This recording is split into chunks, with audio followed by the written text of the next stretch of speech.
تصريح أحد العائدين إلى أحضان المنتخب الوطني عبد الرزاق حمد الله. نتابع. هذه المشاركة فهي مشاركة كبيرة. اللاعبين والمنتخب راح يلعب يعني كأس عالم كبير، وكل شيء كيعرف القيمة ديال هذا الكأس، وإن شاء الله حنايا موجودين أننا ندافع على الوطن ديالنا وعلى راية البلاد ديالنا إن شاء الله. الحمد لله أجواء مزيانة واللعابة يعني موجودين، وغادي نتعاونوا مع بعضياتنا بإذن الله باش نظهروا بواحد الأداء مشرف للبلاد ديالنا، وإن شاء الله قادرين أننا نتأهلوا بالرغم من أن المجموعة صعيبة، ولكن اللاعبين عندهم إمكانيات كبيرة. عبد الرزاق حمد الله العائد كما قلت لأحضان الأسود يقول بأن المنتخب الوطني قادر على تجاوز الدور الأول، رغم يعني أنها مجموعة تبقى مجموعة صعبة، ولكن الحظوظ كما قلنا الحظوظ كتبقى متساوية. ربما على الأوراق دائما ربما غادي نمشيو للمنتخب الكرواتي والمنتخب البلجيكي، ولكن كرة القدم لا يعني ما تتآمنش يعني بالورق، بالعكس تتآمن بالواقع. كرة القدم فيها الحظ، فيها اللاعب، فيها أشياء اللي ربما ما تتكونش في حسابات يعني الفروق أو المدربين أو اللاعبين، ولكن ملي تيكون الطموح وتتكون الرغبة ديال اللاعبين وتكونوا وتتكون اولا يكون تحدي اللاعبين يعني لهذوك المنتخبات الكبرى، فتنظن بانه تعطيك واحد الدافع اللي بالامكان ديالك تقوم بمباراه جيده. فتنظن بان عندنا الحظوظ. علاش؟ لانه عندنا الامكانيات ديال اللاعبين، تتبقى هذيك لادين ديال المنتخب الكرواتي او المنتخب البلجيكي، ولكن بكل صراحه فاللاعبين اللي عندنا بالامكان ديالهم يكونوا يعني يتوازاو مع يعني اللاعبين لا ديال بلجيكا ولا ديال كرواتيا. صحيح ان اللاعب كرواتيا كانت هي يعني وصفة البطل، وايضا بلجيكا هي في المرتبه الثالثه، فتنظن بهذا. ولكن هذه 4 سنوات حتى اللاعبين الذين يلعبون في كرواتيا وايضا مع بلجيكا يعني عندنا عناصر اللي تتوازي هاد اللاعبين هادو، تيلعبوا حتى في واحد يعني الانديه اللي كبيره، لا بايرن ميونخ ولا باريس سان جيرمان ولا تشيلسي. هاد اللاعبين كاين بعض اللاعبين اللي في كرواتيا تيلعبوا مع فرق اصغر من تشيلسي واصغر من، ولكن تتبقى هذيك الرغبه وتتبقى هذيك لادين ديال اللاعب الاوروبي دائما هو مستعد للعب وبالطريقه يعني نفس الطريقه اللي غيلعب بها مع جميع الخصوم. نعم، ولابد ان تبقى تجربه ديال منتخب السنغال في 2002 مع فرنسا، يعني في المباراه الاولى اللي تمكن منتخب السنغال طبعا من الفوز، وهذا دائما المنتخب الغاني كذلك كان غيوصل مع الاوروغواي، يعني لولا تضييع ضربه جزاء مع الاوروغواي كان يوصل نصف النهائي. هذه هي كيف قال السي شمامي، انا التحدي على المستوى الفردي وعلى المستوى الجماعي. بالنسبه للاعب انا مثلا شخصيا نقول الحكيمي انا يكون عنده تحدي بانه لاعب كبير كيلعب في فريق كبير مع نجوم كبار، اذا تحدي بالنسبه لكن على الكاس يعني من اجل التتويج، تحدي بالنسبه لي وتحدي بالنسبه للمجموعه لانه ضمن المنتخب الوطني. كذلك بالنسبه للمزوار لانه كاين المزراوي اللي كيلعب في الباير، يعني كيلعب مع فريق اللي دائما كيفوز بعصبه الابطال، دائما موجود على مستوى يعني النهائيات ولا في بايرن. اذا تحدي على المستوى الفردي وعلى المستوى الجماعي. هذه الصور يعني من للاعبي المنتخب الوطني من جلسه التصوير يعني بالاقمصه والارقام بالفعل اللي غيحملوها في المباريات ديال نهائيات كاس العالم. نبقاو دائما مع الاصداء ديال الحصه التدريبيه لهذا اليوم، ونتابعوا تصريح بلال الخنوس يعني الاصغر في هذه النسخه من نهائيات كاس العالم رفقه المنتخب الوطني. نتابع. C'est une très belle expérience à vivre, surtout avec des gars comme ça, et j'espère qu'on va faire une grande compétition, Inch'Allah. Ouais, bien sûr, je suis très fier d'être marocain. Mes grands-parents venaient du Maroc. J'aime toujours aller au Maroc, moi, en vacances, aller voir la famille, et franchement, c'est une grande fierté de porter ce maillot.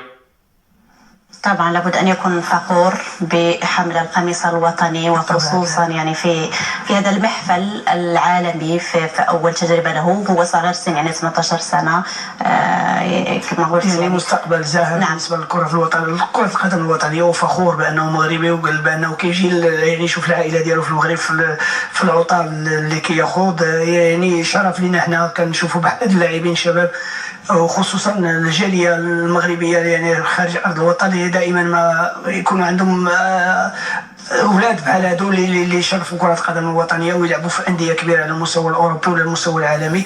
اذا تجربه نشوفوا يعني تجربه ناجحه بالنسبه ليه هو، خصوصا على الحضور ديالو. لو انه ما يلعبش على الحضور والتواجد ديالو مع اسماء كبيره مثلا المغربيه اللي كتلعب في الدوريات الكبيره، فهو شرف. وشرف لينا حنا غنسمعوا باننا عندنا اصغر لاعب يعني يشارك في المونديال. نتمنوا يكون اصغر لاعب يعني على مستوى المنتخبات يعني اللي حاضره. كنظن بانه يعني يكون شرف لنا كبير انه لما لا يقام في بعض الدقائق او مقابله يلعبها. احنا باقي ما عرفناش، ولكن نتمنوا له الخير، ونتمنوا له يعني المستقبل ظاهر ان شاء الله. نعم ان شاء الله. المنتخب الوطني بافضل مسار يعني في التصفيات، يمكن بين المنتخبات كلها اللي مشاركه في هذه نهائيات كاس العالم، فاز في جميع مبارياته خلال التصفيات المونديال سي شمامي، باستثناء يعني المباراه الفاصله اللي كانت تعادل في مباراه الذهاب مع الكونغو الديمقراطيه. بكل صراحة فتنظن بأنه المنتخب المغربي يعني منذ سنوات، 2 أو 3 سنوات، فالمنتخب المغربي كان يقدم نتائج جيدة، ولكن ما يعاب على المنتخب المغربي كان هو الأداء.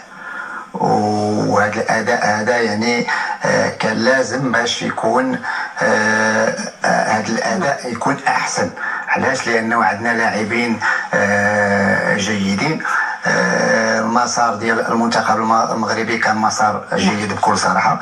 أولا في ظل قوة اللاعبين والتقنيات اللي عند اللاعبين، فلهذا فتنظر بأنه جاء عن جدارة واستحقاق. فهذا اللي خلاه بأنه يصعد يعني حتى في التنقيط ديال الفيفا، وصبح من المنتخبات اللي تتراهن عليها يعني الجميع تراهن بأنه يقدر يمشي على أبعد مستوى.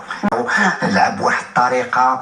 لعبنا كنشاهدوا سي شمامي، عذرا على المقاطعة، المسار ديال المنتخب الوطني اليوم بعد ما غادر فندق الإقامة نحو الملعب، هذه الحافلة طبعا التي تقل المنتخب الوطني والمخصصة للمنتخب الوطني للتنقل من الفندق إلى الملعب التدريب اللي هو ملعب عبد الله بن خليفة، اللي احتضن تدريب الحصة التدريبية اليوم أمس، وأيضا الحصة التدريب ديال هذا اليوم. كنشاهدوا جميع اللاعبين إذا اكتملت صفوف المنتخب الوطني بعد ما مشات بعثة من الرباط من مطار باتسلا، والتحقوا اللاعبين الآخرين الذين يمارسون يعني بالدوريات الفرنسي والإنجليزي وأيضا الإسباني يلتحقوا بعد ذلك. إذا تبدو العناصر تشكيلة مكتملة ديال المنتخب الوطني باستثناء حارس أمين الذي يعني تغيبه الإصابة للأسف. ما يلاحظ أولا حتى السلاسة يعني في الذهاب من يعني مقر المنتخب الوطني الى الملعب بسلاسه يعني بواحد الطريقه جيده، تنظيم جيد محكم بكل صراحه. فالتكميله ديال التشكيله او التكميله ديال اللاعبين اللي كانوا باقي ما وصلوش يعني اليوم تلقاهم، اكيد بانه غادا تكون يعني الحصه التدريبيه حصه جيده. علاش؟ لانه العناصر كلها حاضره، لانه تعرفوا في هذا الوقت هذا فتنظن بانه غادا الناخب الوطني غادي يعتمد على اولا طريقه اللعب ديال يعني كيفيه اللعب، وايضا الوقفه ديال اللاعبين، وايضا من ناحيه اللياقه البدنيه، وايضا حتى والنفسيه ديال اللاعبين. هذا هو يعني هذه الاستعدادات هي اللي غادا تكون نعطيها اهتمام اكثر. وطريقه اللعب ديال المنتخب المغربي لا سيما الطريقه اللي بالامكان ديالها يبدا بها المباراه الاولى مع المنتخب الكرواتي.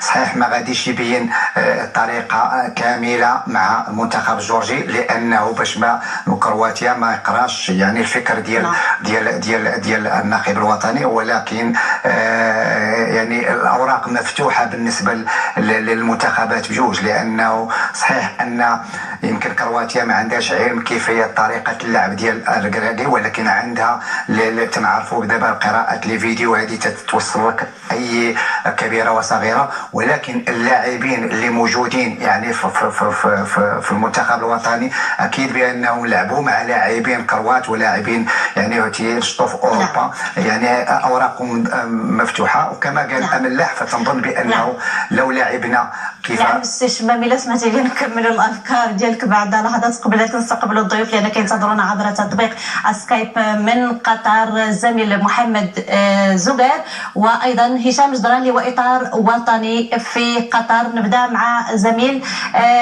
محمد زقار. مساء الخير، اهلا بكما. بدايه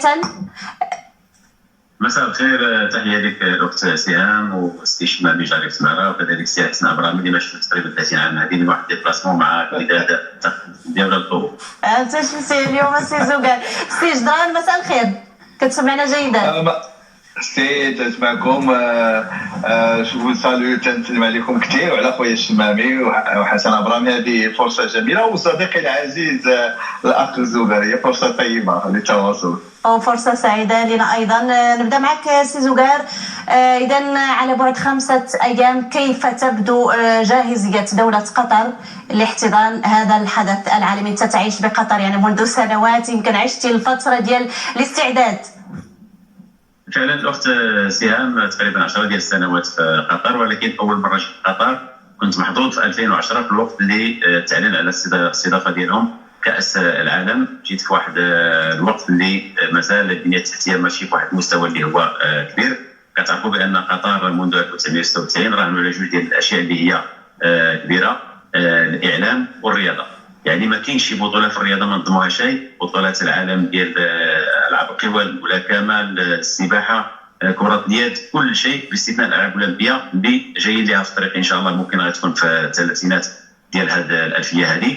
كذلك الاعلام، كتعرفوا القنوات الاعلاميه القطريه واحد التاثير اللي هو كبير على المستوى العالمي، لا في السياسه ولا كذلك في المجال الرياضي. بالنسبه للبنيه التحتيه، كتعرفوا بناء واحد المدينه جديده اللي هي لوسي اللي غيكون فيها النهائي ديال كاس العالم. يعني مدينه اللي غادي تهز 200,000 ديال الناس ومازال كتكبر المدينه. واحد الشارع، اش نقول لكم، شفناه تقريبا الاسبوع اللي فات، درب لوسي، يعني من ديك الشوارع العالم